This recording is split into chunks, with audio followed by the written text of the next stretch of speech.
Pinahiri akong rice, no, nasa sold na sa ref. O niya, magtimbang na lang din ko kung gusto ko. So, ano siya mong magtimbangan. So, it's 26.7. So, is 0. Para makatimbang ka.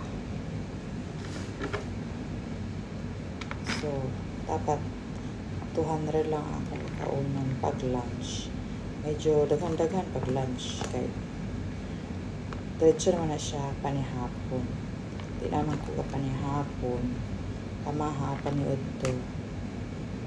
And panihapon. Pag feel kong utong pa.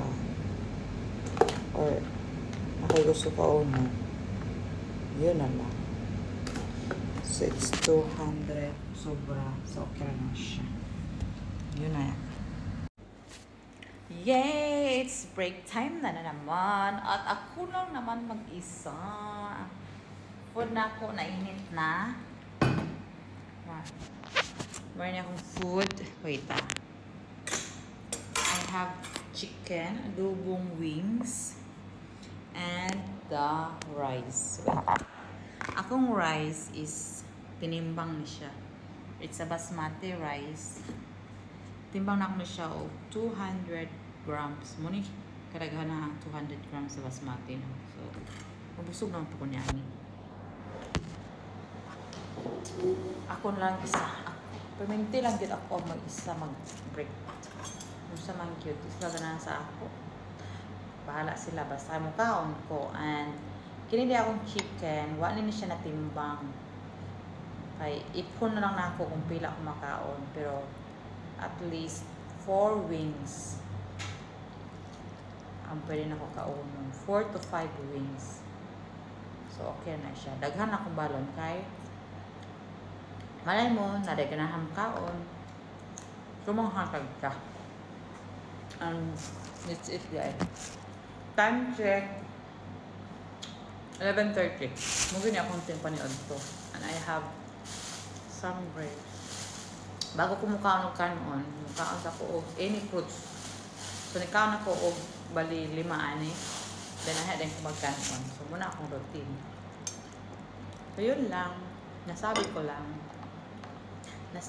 lang kung anong dapat kong gawin. Yan yung muna akong adlaw-adlaw na kung mag-rice ko, so dapat nagyud ko'y prutas nga kaunon bago ko magkaon ng rice. Ang akong rice is basmati. Kung ang uban walay dili pa medyo sa basmati, dagko siya lugas nga buhag-hag. Di siya gaya sa plain rice or sa jasmine rice or sa bitawag ang mga rice yang kanang pilit. So, it's a basmati rice. Baboy mo ako na kambyutan. Mama. Kambyutan. Ay, siko adira. Na yung mga yung sudan. Grabe, magkambyud ako na may sudan. Baboy, gani. Basta baboy. At umana ni Ginet? Sige. Ay, magkambyud pa ko. Change lang do. Mag-change na may sudan ka din. Hindi mo nagkakaw na baboy. Lagay ako, manok man eh.